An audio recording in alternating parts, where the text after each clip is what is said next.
Space, the final frontier. These are the voyages of the starship Enterprise. Its 5-year mission, to explore strange new worlds, to seek out new life and new civilization, to boldly go where no man has gone before. Greetings, salutations, and welcome to Retrek. I'm Captain Jim. With me, of course, is Admiral Elliot. Hi there. And Dr. Squee. Ahoy, hoy. And we are talking about the latest episode of Lower Decks, as well as a TNG episode, which, if you've seen Lower Decks this week, I'm sure you can guess which TNG episode it is. But before we do that, we've got the New York Comic Con reveals and some major trailers to talk about. Should we talk about the most exciting first? Should we talk Picard? Because that was I think that was like the show stealer, wasn't it? Sorry, when you said the most exciting, I assumed you mean the Nothing Sandwich, which was the Discovery trailer. But okay, we'll go Picard first then. We'll talk about Picard first.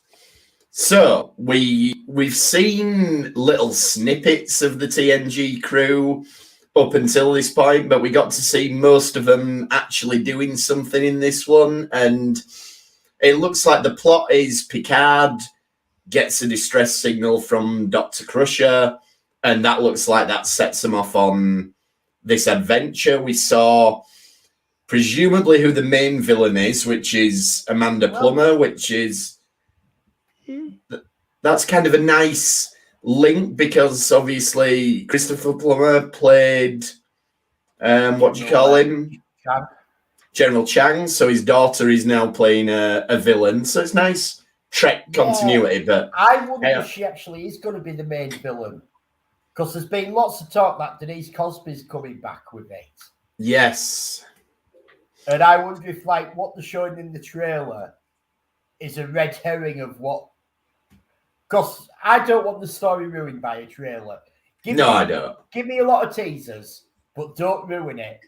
And that'd be a big surprise to have.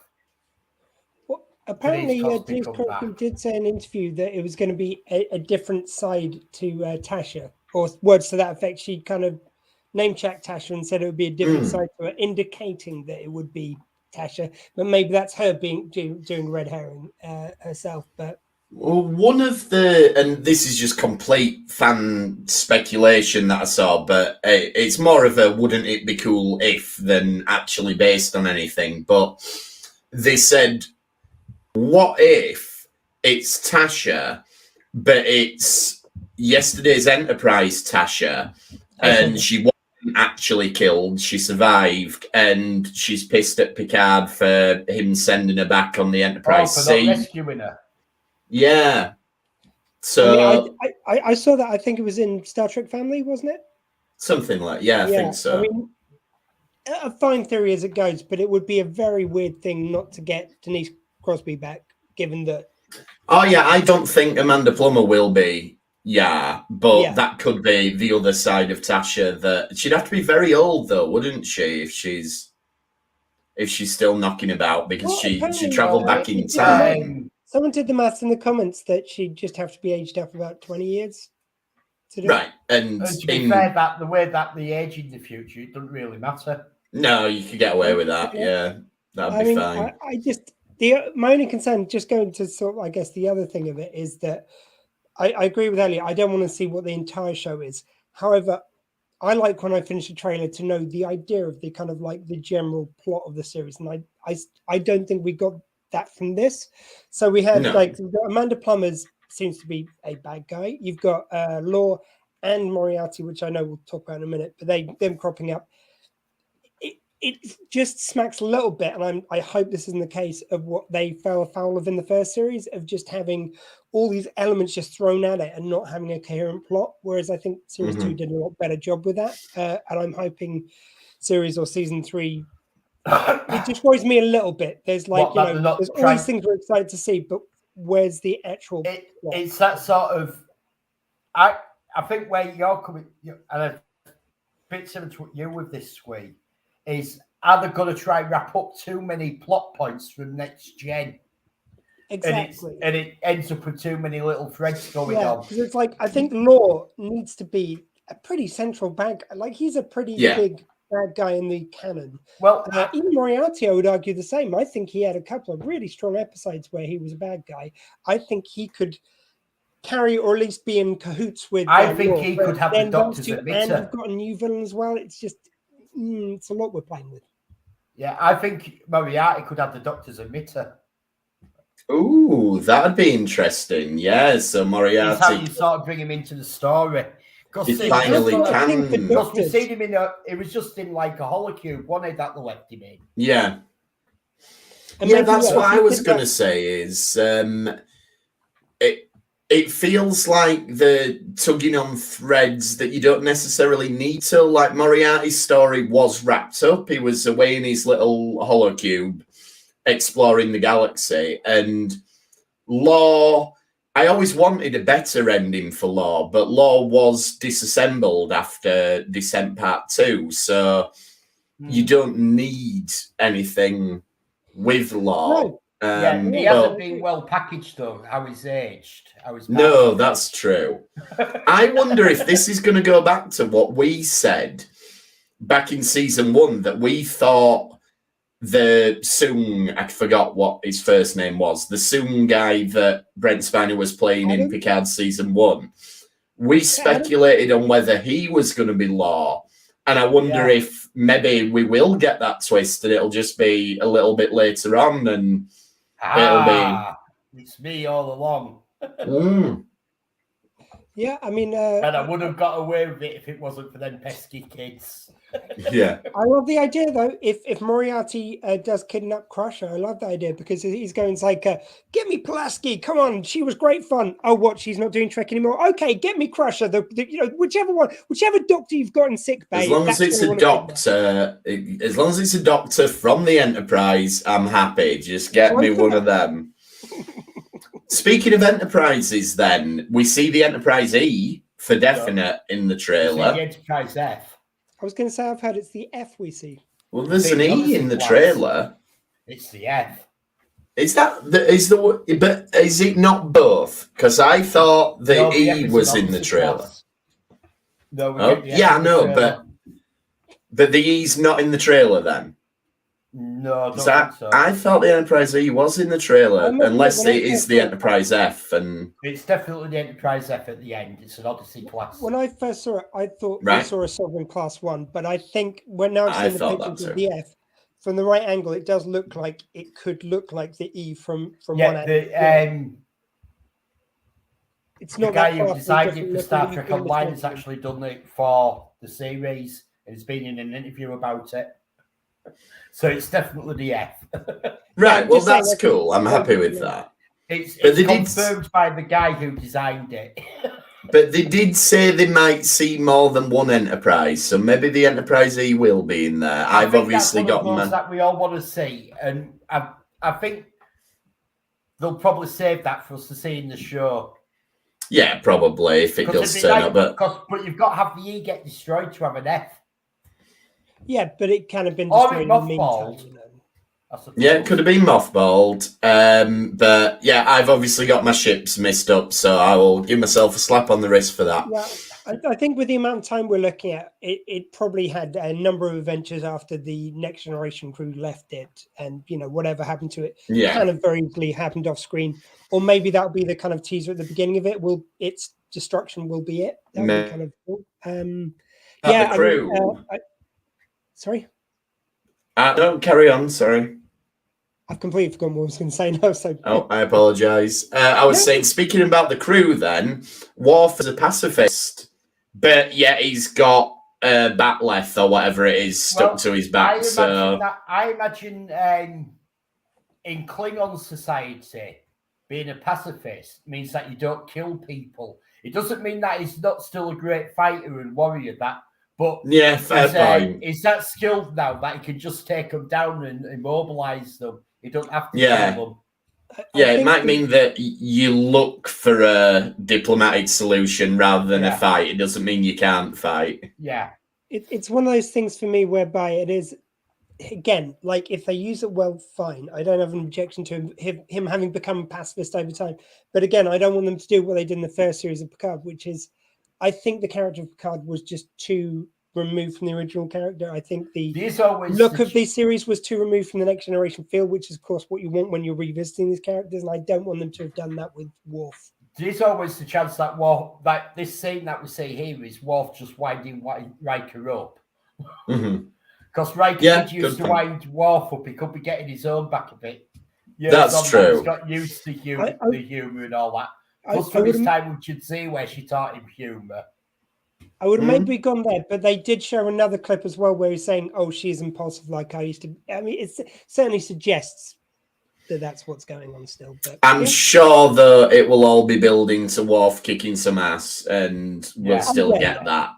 Yeah. I mean, if you're going to set Worf up as a pacifist, you better bet your ass that he's going to be kicking ass by the end of it. It's a classic setup. It's what they tried to do with the A-Team when they had B.A. Baracus being a pacifist until the end of the film. Oh, that was a weird film. The other thing I was going to say was interesting. Frakesy retweeted the trailer and said something about the kind of like the end or the beginning. Of the end. It was another the final season, and he said maybe not final. Maybe not final. He suggested maybe. There has been talk that Patrick Stewart said that he wouldn't mind doing another next gen movie. I bet he wouldn't. Yeah, and that's maybe what Frakes is on about. That this might be the last season of Picard, but they'll be back in TV movies with Paramount Plus, or a big screen movie. Or big screen. Well, either way, that they'll be back with movies. Yeah, I mean, now you've got two of them. Having said that, that adds to the kind of like to the especially now Kelvin verse 4 has fallen through. Seems to have gone. Having the next gen crew going, we'll do a movie. And you know what? Like, enough time's passed and everything now to wash the taste of Nemesis out of your mouth. And I actually like Nemesis. Yeah. It's good. It wasn't a good ending to the TNG story. No, it wasn't. No, it's all right in and of itself. I'd have preferred a better ending to TNG, but we get that now. Yeah, if the TNG crew can get their own undiscovered country treatment, then I'd be very happy.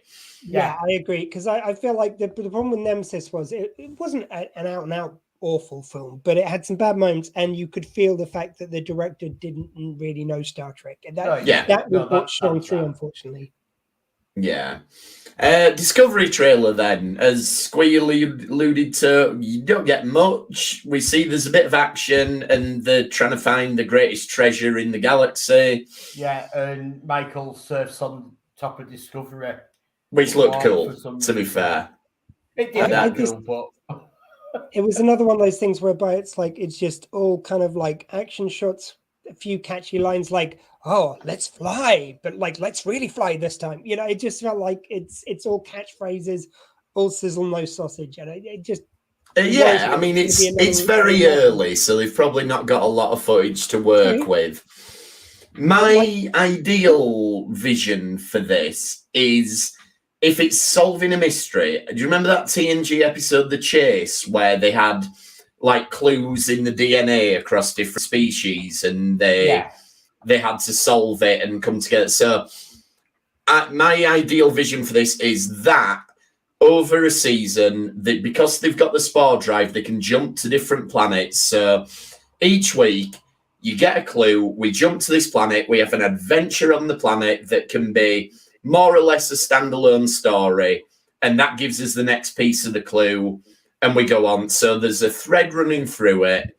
We solve a grand mystery, nothing that's threatening the galaxy, something like in The Chase, where it's the mystery of the preservers or whatever the species were called. And we just get to have a load of fun, jumping around, doing all these things. That'd be what I want to see.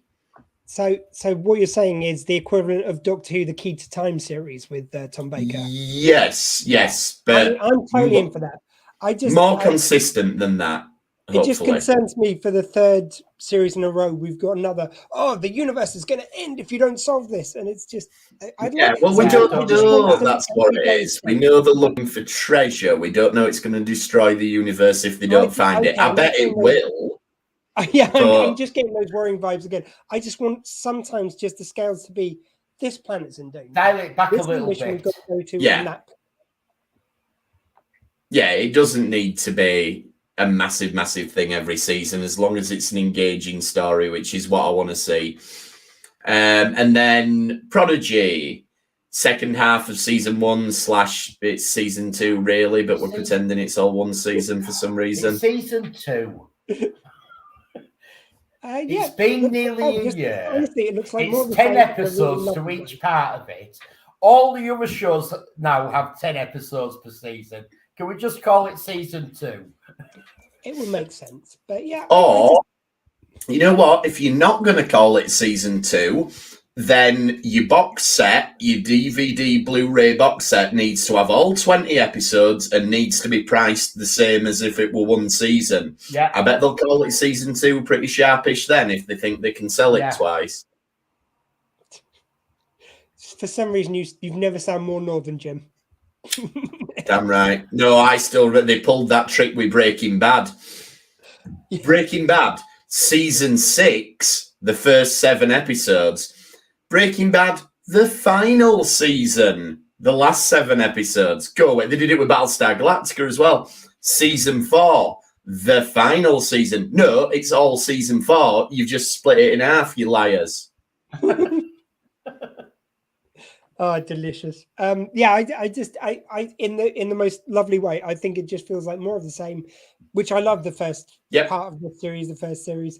And it just feels like the continuation. Yeah, you've got Janeway. We now know that holographic Janeway knows about real Janeway chasing them. You know that they try and return back to Starfleet, but realize they can't. So they sort of realize that they can't beat Starfleet. We've got looks like Gwen gets her memories back, we see. Oh, yeah. It looks like we see them actually mingling with some Starfleet crew at one point. Mm-hmm.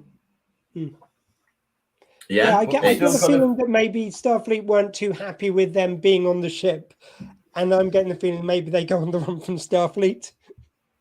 Well, didn't the bad guy do something so they couldn't it was going to destroy the Federation if they took it? He's put a virus on the ship that if they that it'll transmit through to the Federation and it'll wipe them out somehow. So that's why they can't do it. So so they're going to get Starfleet are going to say, you know what, keep the ship, go have fun.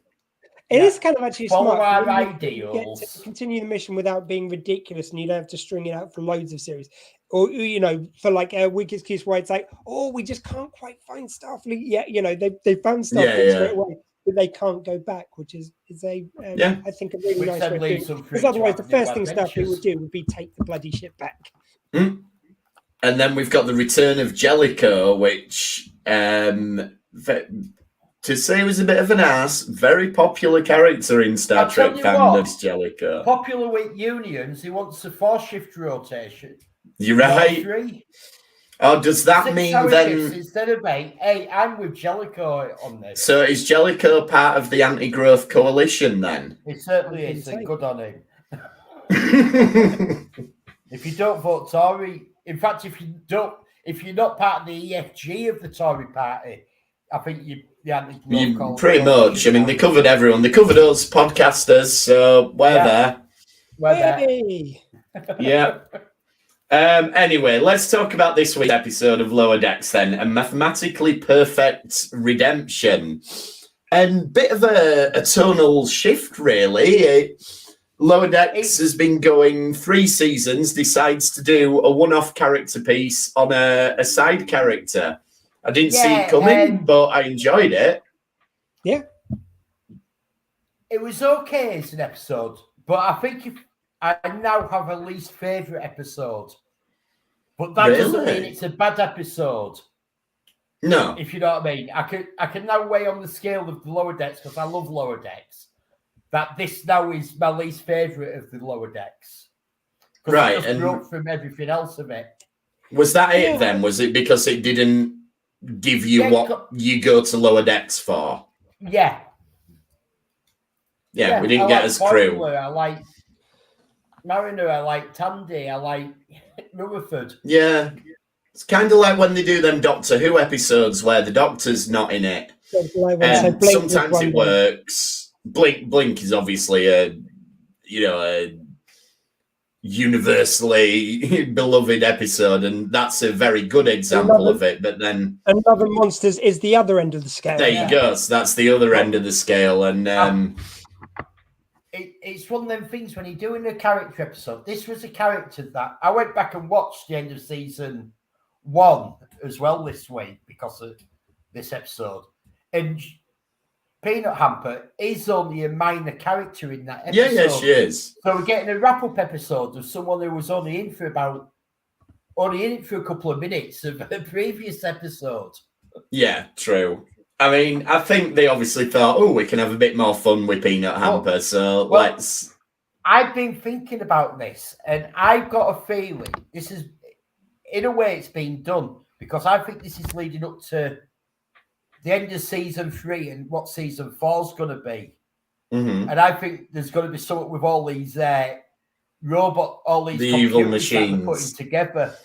Well, yeah, could well be, yeah. To have that at the end, but I mean, to be honest, it's almost like it's outside of ranking for me. It's a different episode. It's just they had a bit of fun with a character which, yeah, like you say, wasn't really featured that much before.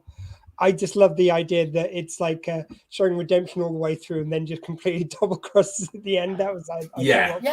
I mean, it does seem like a weird move when you've only got 10 episodes these days to then go into a side. I was just going to say that. It's like a lot of real estate to pay to a side character. Yeah, like I was just going to say, like, I do like when TV shows break from format and try and do something different, and there's a lot of examples of that. Like Buffy the Vampire Slayer famously did like the episode where nobody could talk, and then they did a musical episode, and they did an All Dreams episode, and and those episodes were very sort of critically lauded, and they broke away from it. And the X-Files used to do it quite often. Like they did the episode where it was an episode of Cops. It had Mulder and Scully in it, and but the thing is, those where they replaced the lead characters. Yes, that was questionable, but actually, season 8 holds up really well on a rewatch. But have that Numbers episode, and also the one. No, that's season 9. We don't talk about season 9. What about the episode where you've got the Doggett gets shot, but Reyes just intuits out of nowhere that she's in an alternate reality? Is that 9 as well? That's season 9 as well, yeah. Okay, I'll let you off then. So, yeah, but season 8 actually holds up really well. It's got an arc within itself, and it does tie off a lot of loose ends. And then they said, we want a season 9, but the Covenant's not doing it anymore. So they just start season 9 by going, oh, yeah, Mulder's pissed off. Like, what? Like, wasn't he abducted by aliens last season? Yeah. But he came back. And then he pissed off. And you're like, oh, okay. Anyway, that's the X-Files. But the point I was going to make with shows like that, like the X-Files, like Buffy the Vampire Slayer, these were shows that were doing 22, 26, whatever episodes a year. And they didn't start doing these experimental episodes until season 4 in the case of Buffy, 5 probably in the X-Files that they started doing these. Doctor Who, Blink, the 800 episodes before you get to Blink. So I think, like you say, Squeak, the thing with modern telly is we do these 10-episode seasons. So realistically, we're only up to episode 27 of Lower Decks. That's barely one season in old money. Yeah, and I think sometimes you need to have had a bit more time to establish what your show is before you can do these subversions. And that's not to say I didn't like this. And I think Lower Deck has done a real job of showing us what it is, to the point that Elliot notices when we break away from it and he's like, no, not as keen on that. So I'm not saying it is too early to do it, but I think maybe the reason those older shows, when they did it, were more notable is because they had quite often 50, 100 episodes behind them before they started doing things like that. It's very true. And also, I think the other thing is you've got to remember, these are like 22-minute episodes, whatever they are, 25. Yeah. You know, they're very short time. The real estate is even more precious for that. Yes. I think you're right that they've completely established the characters very quickly. Like in a few episodes in, I felt like I knew this crew, and it was in a really lovely way. But yeah, I mean, I quite liked it, but at the same time, I'm like, I've only got a few more episodes with these guys, and then we're not going to see them for a year. It's like that. Yeah. It's like my point is that this is my least favorite episode of Lower Decks, but I'm not saying it's a bad episode. I still enjoyed what I watched, but it wasn't what I wanted to watch. It's sort of that feeling like the Stephen Moffat and Matt Gatiss Sherlock show that they did, and because Benedict Cumberbatch and Martin Freeman became mega movie stars during the production of it, every season it was like, right, we need to find a bit of time where we can actually get them together and actually film something. Yeah.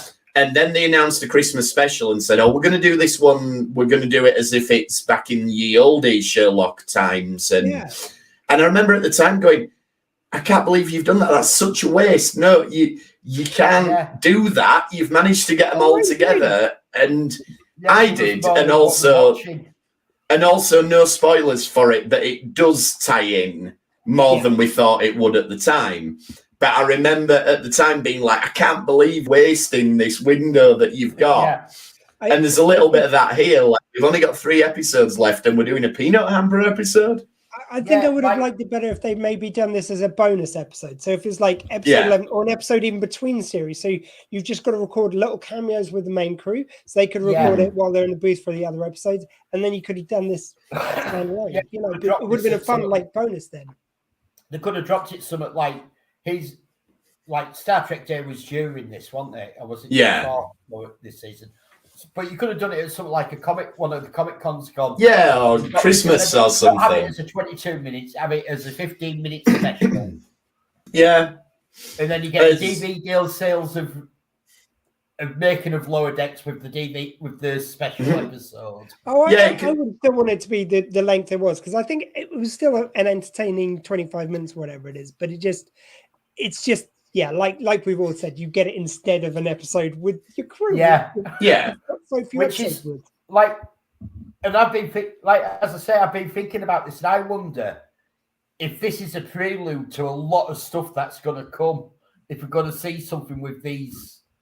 It's all going to be the robots. These robots, supercomputers, evil computers are going to get out and have an uprising of some form. If I might say, even after seeing that at the end of the episode, if they don't do that, I'll be disappointed. You need some sort of team up, at least between those two. And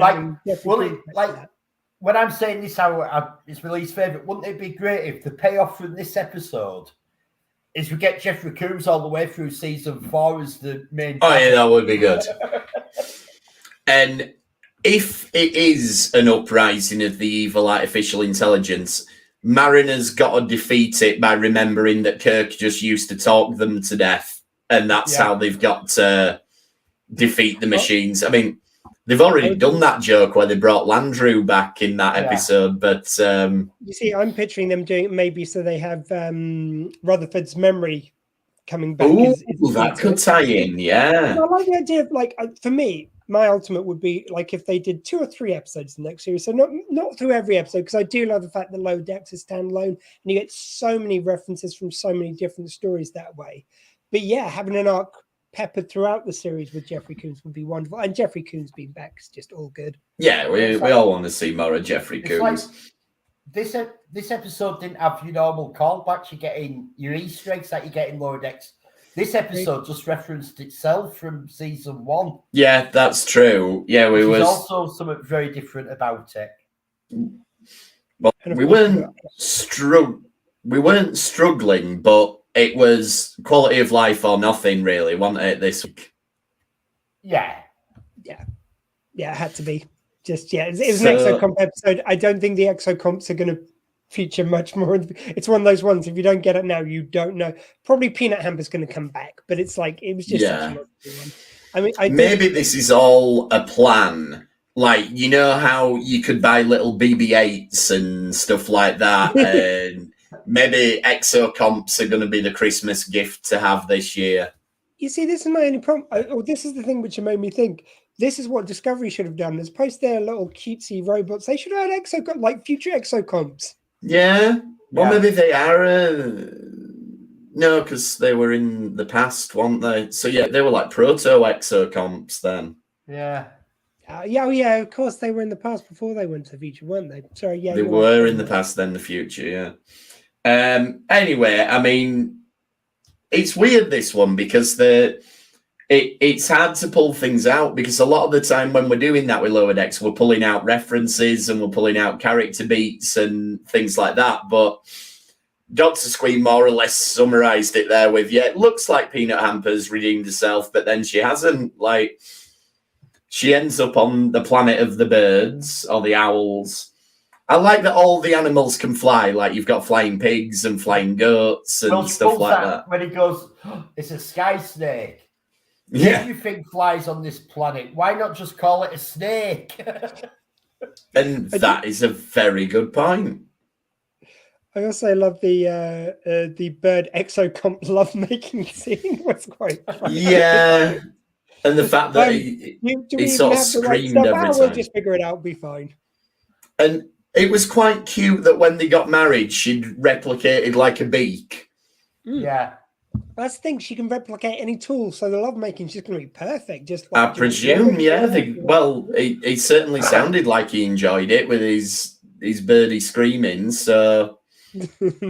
You know, whatever works for you, we're all accepting, and if that's what they want to do... To be fair, the episode played like the whole, like you said, it's the whole episode right until the end plays like a redemption arc. It does, and the episode is called the mathematically perfect redemption. So they're throwing everything at us to.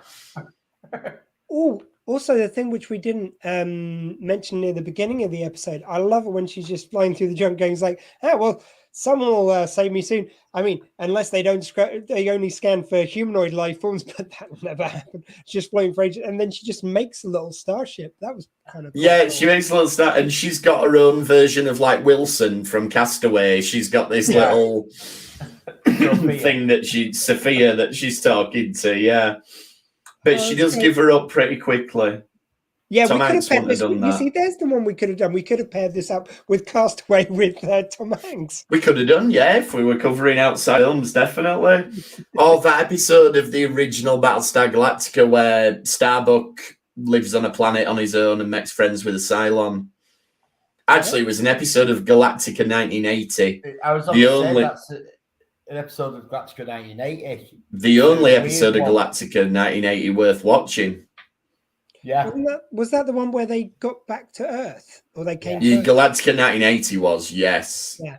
And strangely enough, the premiere for that was also released in British cinemas as Battlestar Galactica 3.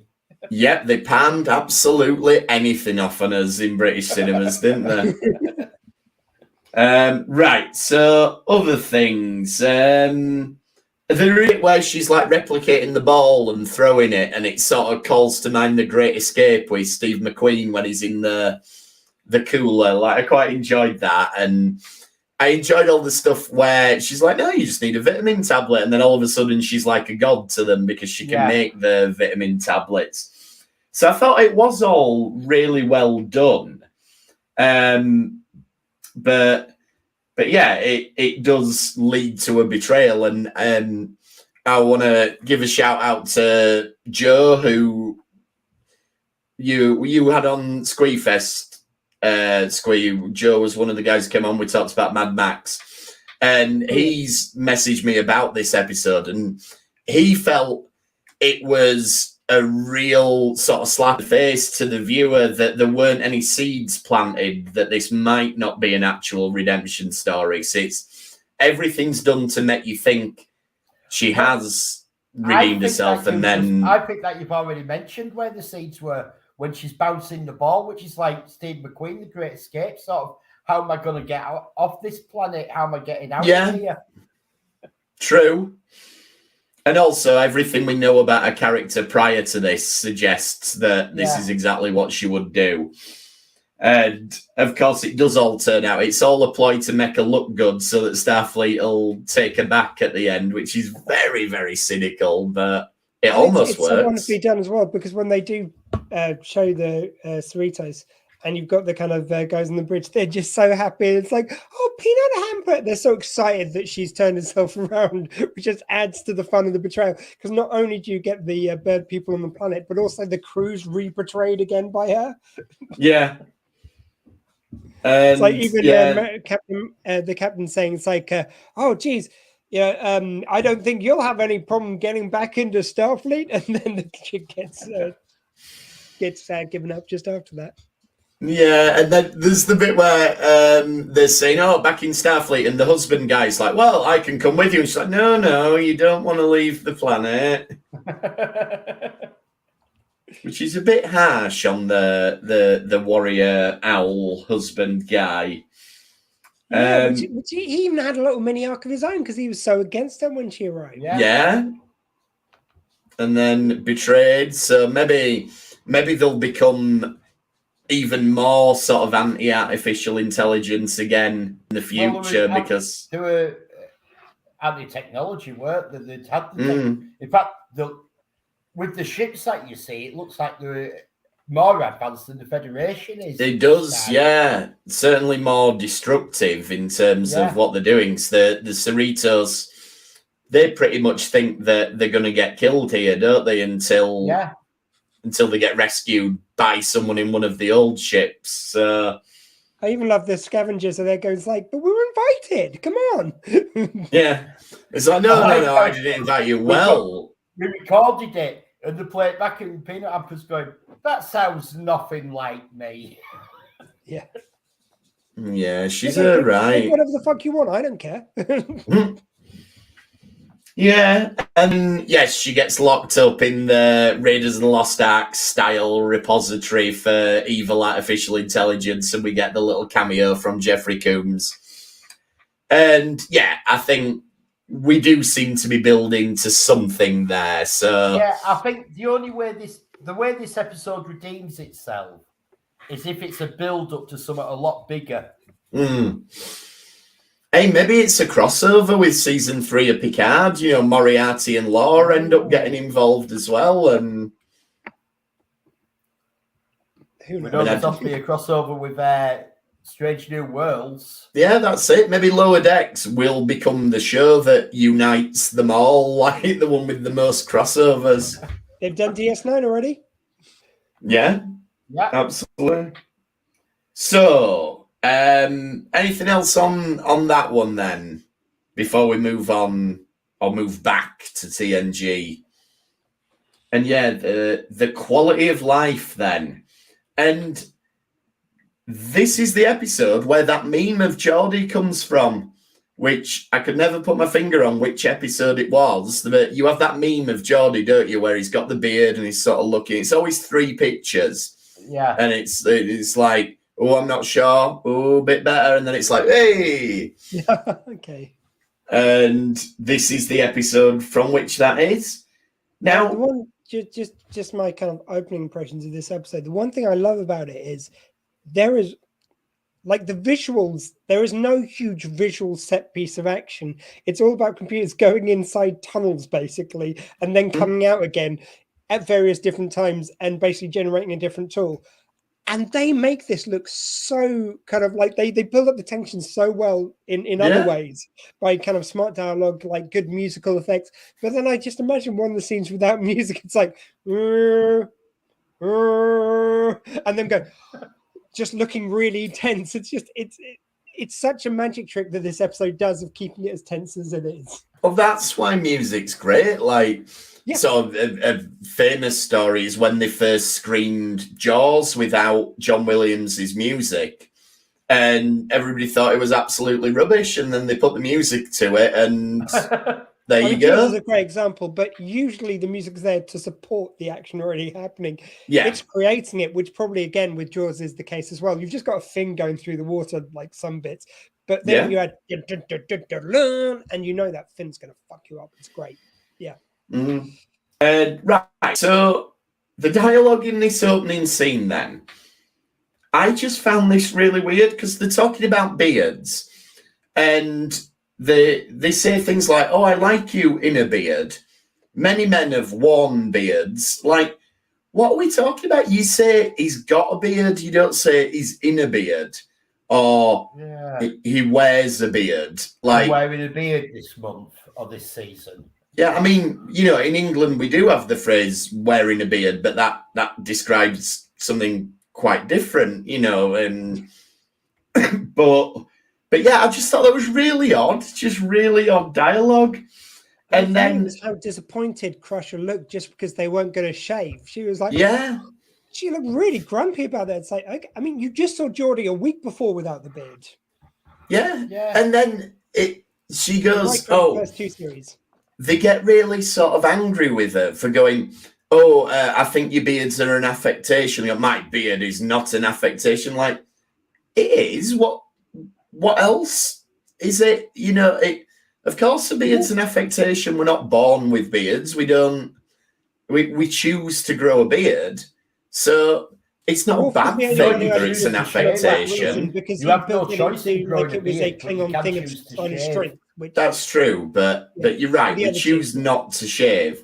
So a beard is an affectation, but I don't think it's they act like that's offensive, calling it an affectation. It's like, no, of course it is. Everything about your physical appearance, how you present yourself. No, I'm going to say, as Klingon warriors, as we three are, these beards are all about the strength for us. Well, of course, yeah, you're right. It's not an affectation. So mine, I do not wear a beard to compensate for the fact that I don't have any hair on my head. And I'll have you know, I, Dr. Squee, do not believe in affectations. Good. I'm glad to hear it. Yeah. So anyway, that was my issues with the beard stuff. I don't see why they've got such a problem with it, but there you go. Me, though, when they were placing the bet, and it's like, what are you going to do then, Beverly, if we have to shave our beard? They should have just gone, right, fine, we shave our beard, you shave your beard. Or she could have had to grow a beard. Oh, that'd be good. And I bet she could. Yeah. Oh, I feel like we're having a few unnecessary digs at Gates McFadden here, but never mind. I've got to say, I had a much more devious thing to bet her to do after winning a game poker, but that's just me. Yes, keep that to yourself. We're on before the watershed. And plus, just not cool anyway. We've already talked about exocomp bird sex. So. Or you do the classic joke. Okay, we're going to play strip poker now, and you cut away to the three guys just sitting in their pants. They could have done that, yeah. Geordie's just got his visor on, and that's all he's got left. He's got it on, but not on his eyes. And I was going to say Worf and his sash, but Worf doesn't have his sash on in this scene. Does he not? I was going to say no. So maybe this is a game of strip poker, and Worf's already lost a hand, and that's why he's not got the sash. I don't know. So the main story then. So it's not all about beards this episode, even though it might appear to be. There's a bit of a disaster, and an exocomp saves the day, and that's where we're introduced the first time to the exocomps, and the scientist, as you would expect, is really into data. Like, she's, ooh, Mr. Data. And it's like, yeah, that makes sense. Someone who's really into artificial intelligence. Yeah.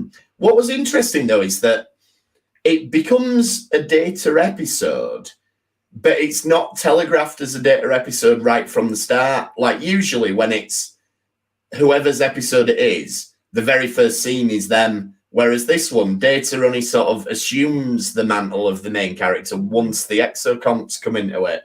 Which I just thought was interesting in terms of how they structure it. It's a little bit different to what they usually do. Yeah. I really loved it for that. But one thing that you were mentioning was with the first bit where she kind of absolutely falls in love with Data and finds him fascinating and stuff. Is it Geordie they're with in that scene at the beginning? I think so, yeah. I just remember when I was watching it, he looked really pissed off when she just asked a pretty kind of logical question. He wasn't waffling or anything, but it was like they assumed that they were meant to be waffling because he was just answering question quite straight up. And Geordie got pissed off really quick. It felt like it needed to be a longer scene if you were going to have Data being annoying, and they ran out of time, so they just go, right, you LeVar, you just react very big to this. Yeah. It just didn't seem annoying enough for his reaction, if you know what I mean. Yeah, and it's like, you should be used to Data by now. We're in season 6. Come on. Yeah.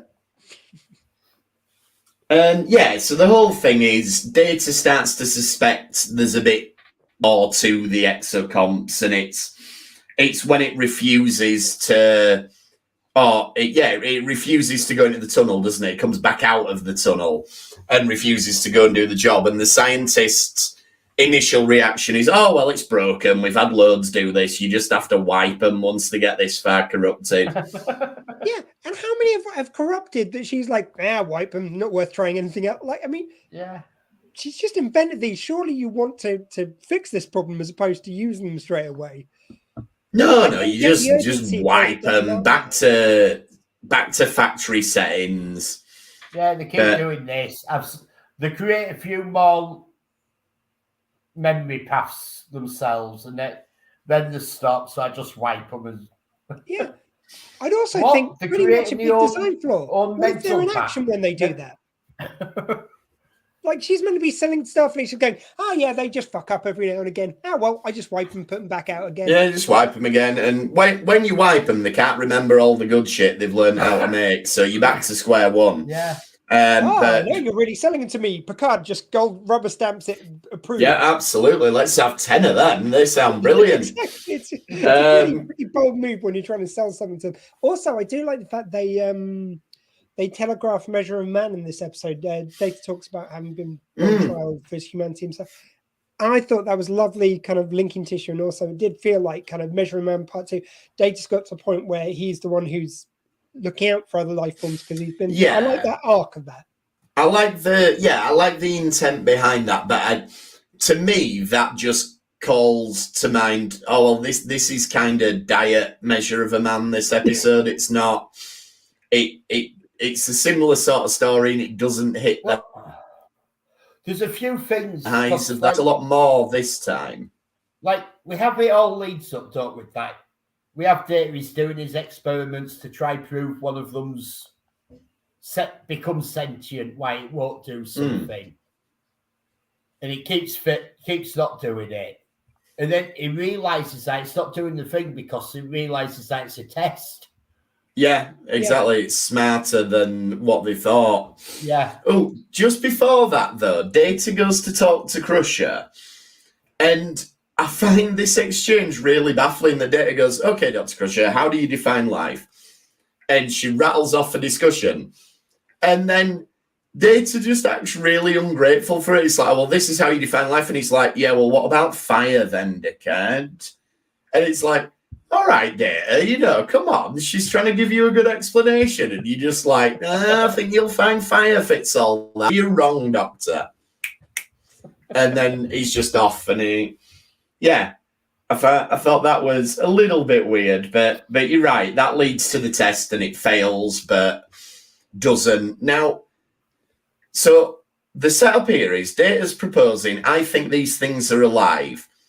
Picard says, right, okay, first job is we've got to test it. And so surely you've got to work on the assumption that they are alive and respect their rights and everything. But they go, right, well, the way to test it is to scare them to death and make them think they're going to die. Like, yes, I thought this. Can we not do some other tests? Again, it feels like another kind of unconstrained thing. Less which you could psychotic. sort of justify in the episode because there was a reason why they needed them in a rush. So it's not ethical, but you can kind of justify it for that. But it's kind of like that test only works if the outcome is no, they're not alive. Because then you're like, oh, it's okay, we've just tortured a machine. That's fine. Or the hive, right? We're getting court-martialed then for the fact that we just tortured these creatures to. I mean, it reminds me of the Odo episode where they have Dr. Mora coming back to the station and they kind of shocking the changeling, the new changeling they found to get it to move shape. And it's like at least that one kind of a bit more deftly explores testing sentient things. And it kind of does explore like, well, if you don't do this, it will never shapeshift, and it kind of transforms for the first time. And Odo does object to it very nicely. This is just like, yeah, we're just going to torture it, and we're not going to mention it at all. Yeah. So it ends up then. There's another disaster, and the only way is to save the exocomps. Let's look at the options they had first, though, because there's another disaster starts. And Picard and George end up stuck on the station. And they've only got 26 minutes to save them. So the first suggestion is, well, they can't beam them out. So, well, can't we send a shuttlecraft? No, it'll take too long to get there. What?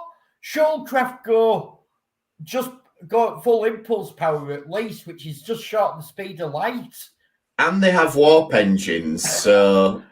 How far away is this space station from where they're orbiting it? Well, it's within transporter range, so yeah, it can't be that far. Like, what is up with all the shuttlecraft that they can't get there in 26 minutes? What is the chief engineer playing at? Leave him on the fucking station because he obviously can't do his job. I mean, the other scene I want to give a shout out to as well is the one before where Data does do further testing.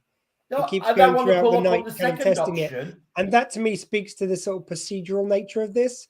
The reason why I kind of, again, it's not one of the like big favorite episodes, but it's like it's a nice procedural one. It's almost like a detective piece in a way, like with Data trying to piece the bits together. It's nice for that. Yes. Now, I want to Elliot, tell us why you don't agree with the second option. The second option is fire a torpedo at what's causing the energy beam to destroy it. Oh, we'll have to hit it precisely. It'll take us 55 minutes to reprogram a torpedo. In Star Trek 6, we saw Spock and Bones do it, sat on top of it as it's going along a torpedo tube.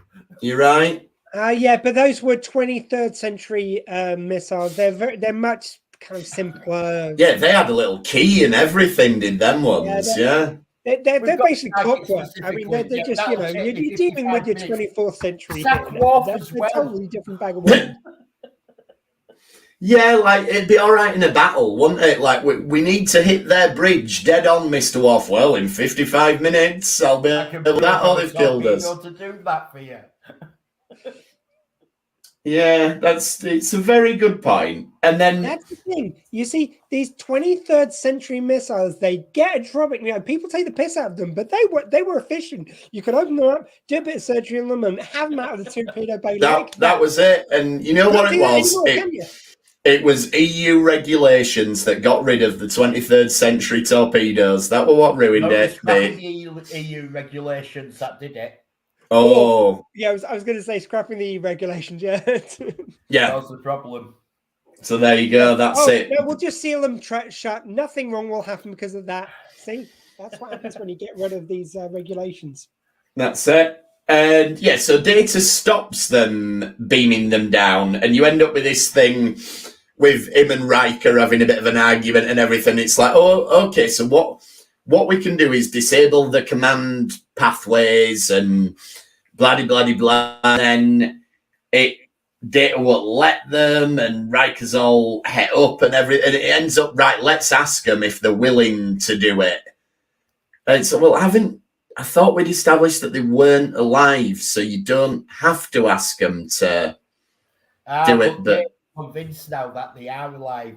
They're convinced they are alive, right? I also did love that you know, Riker got to play the role Picard usually gets. Is a bit pissed off that the officer won't do what they're told because they're sticking up for some sort of right, and then having to deal with that. Like, and I think it was good from Riker. Dealt with it very well. It was nice to see him doing a bit of the diplomacy side, which usually falls on Picard. Yeah. And ultimately, one of the exocomps does sacrifice itself. So this is clearly not related to Peanut Hamper in any way, because Peanut Hamper would not have done that in this situation. So, and in fact, if you hadn't got those fucking lousy 24th century torpedoes, you would have had the exocomp put into a missile, fired out in space as they played Amazing Grace. But no, couldn't happen anymore. There you go, exactly. I would love to see Geordie in the bagpipes. Yeah. I like that the exocomps come up with a better plan. Like when they're like, right, this is what we're going to do. And then it's like, oh no, they're thinking of something else. I like that wrinkle to the story, that by giving them the choice and giving them the freedom, they actually come up with something much better. Well, is it much better? Because it's not really, because they no, because they're off to beam all three of them into the beam. Right, I thought they were just going to do one. No, it was off to beam all three of them into the energy beam, and they're all going to be destroyed. Instead, the beam into the station to deal with things, and one of them has to stay behind while the other two beam off at the last minute. So, do you reckon when the like little antennas are moving and they're talking to each other, and do you reckon we're meant to think, oh, they've come up with this better idea? Do you reckon they're going, right, lads, they're going to kill all three of us, so can we come up with a way where we don't all have to die? Yeah. So it's actually a self-preservation thing again, not a noble sacrifice. It's even the two of them say to the third one, it's like, no, if you go over, we've got this plan to get you back. There's no time to explain. You just go over there and it'll look like it's a suicide mission, but we've got your back. They're peanut hampers all the way. They're stitching that one. That third one's a bit thick. They're like, right, come on. Oh, yeah, okay, boss. It was one of them died instead of the Riker was off to beam all three of them into the energy beam, and all three of them had been destroyed. So basically, this way, they saved one. Yeah, two of them are the Quark and front of the operation, and the third one's Rom, and they've stitched him right up. Yeah, that's it. They've stitched up that third one. Like, what have we been talking about? Like, oh well, they asked us if we all wanted to die, but yeah, don't worry, we'll beam you out afterwards. Honest. Yeah, I just, the only thing I thought from this one is that even though this is a so-so episode, it's got its charms, but I felt like the exocomps were a really strong idea. Like, you could have brought these they are more times and had a lot of fun with them, especially once you know they're sentient. They could have been sort of what they became a bit in Lower Decks, I suppose. They I think the exocomps are great, and I do enjoy the design of them. I won't be surprised if we got exocomp toys now. Yeah. And I'd be up for that. I'd probably get an exocomp. I reckon you could do an exocomp, but if you're doing the toy, you do it as a bit of a higher price toy, an adult toy, and you do it as a drone. Oh yeah. For like not for flying on the street, but for around your room. You used to get like that helicopter sort of so big. Yeah. You could fly indoors.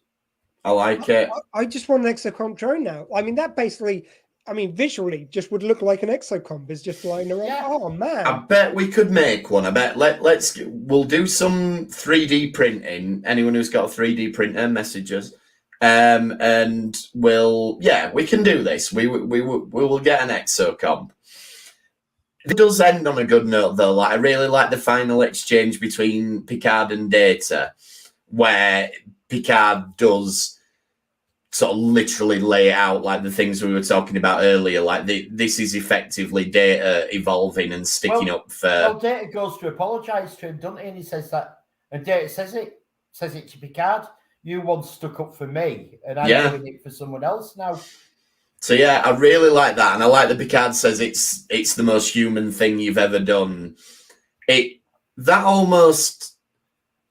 adds weight to this episode that it perhaps doesn't really earn itself, but that's the genius of having Patrick Stewart as your captain. Even the worst episode, you can have Patrick Stewart say something at the end and you come away from it thinking, you know what, he's right. Yeah. That was good. Again, I mentioned procedural before. It's like when you stick on one of those kind of cop dramas, and it's just it could be any episode, and you just put it on, and you have an enjoyable time with it, and it's fine. It may not be your favorite bit of TV, but it's a very enjoyable hour, and that's how I felt about this. It was a fun hour. Yeah, there's some great moments.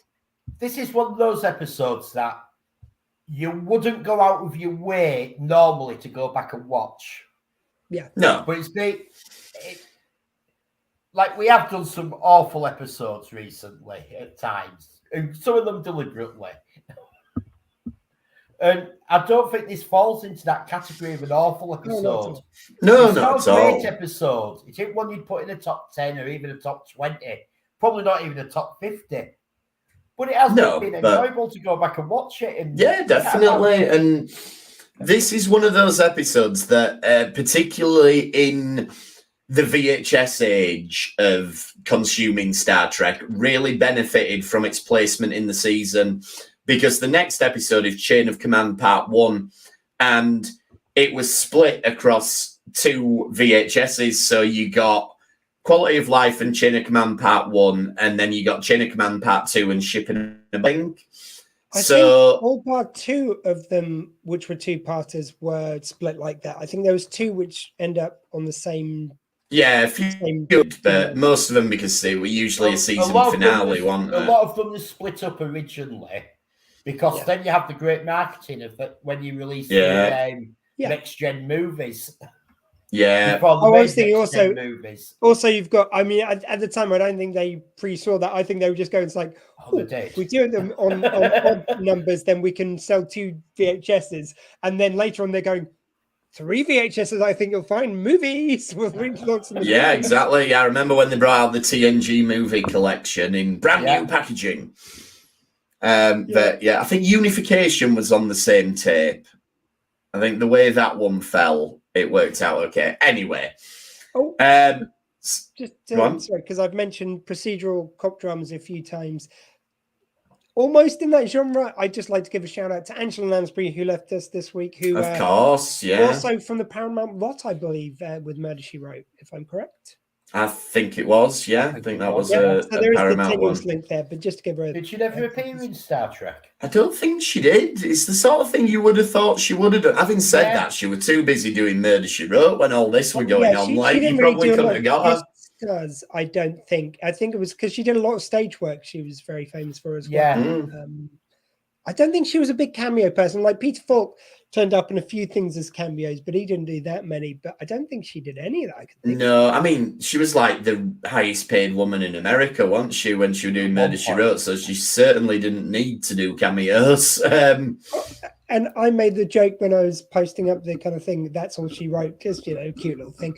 Apparently, there was an episode where they were going to end Murder, She Wrote. They lured her back with even more money, but, you know, the cop goes to her, it's like, yep, and that's all she wrote, and that was the end of the episode. So they right. See, kind of cute. Just going back to when we were talking about format breaking episodes and things, I remember Murder, She Wrote did a few because of how highly paid Angela Lansbury was. They had to start doing episodes that she wasn't in, or she was barely in at all. So it was a series they did. It was a series of basically pilots for spin-offs as well. So they could make money off another show. Perhaps they were thinking exactly. Yeah, I remember it like it'd start with her, and she'd be in it for 2 minutes, just going, "Well, this is one of the books I wrote," and then you'd get the episode. But anyway. Oh, it's my Christmas card, which I always get from blah, blah, and blah, blah. Oh, they're such a wacky pair. I wonder what they're up to now. Yeah. Well, good on her. So anyway, that was Quality of Life. We will be back next week talking about Lower Decks. And I have seen what the title of the episode is. And if it delivers based on its title, I think it's going to be one we're really, really going to enjoy. I won't say any more than that, but yes. I'm still sticking to my thing. If you can avoid the title, do, because it's a callback to something that's a very obvious callback. So, looking forward to that one, and we'll see where that takes us. Obviously, I hope not. Is it one? We'll have to do Code of Honor at some point, on a home episode, I think we can retain it. Let's just not maybe do that on a stage episode. Yeah. Anyway, so if you want to get in touch with us, hit us up on the socials. We're on Facebook. We're on Twitter. We're on Twitch. We're on everything. Dr. Squee, you've got Dr. Squee Show things going on? Yes, I do. That's on SW20 Radio, the new sound of South Wales, which obviously I'm very Welsh, as you can hear. Yes, next week, let's say I'm going to do Yiji Cho. We'll pick out the grab bag of Squeefest episodes, and that's him from Squeefest, and he was the 1996 TV movie Doctor Who, one of the companions / Master's companion, and he's also been in Sliders, Continuum, pretty much any kind of these long-running sci-fis he's kind of popped up in. Stargate, loads of them. Fantastic. So yeah, check that out as well, and thanks for trekking with us this time. We will see you next time on the Retrek. Thank you. Bye-bye. LLAP.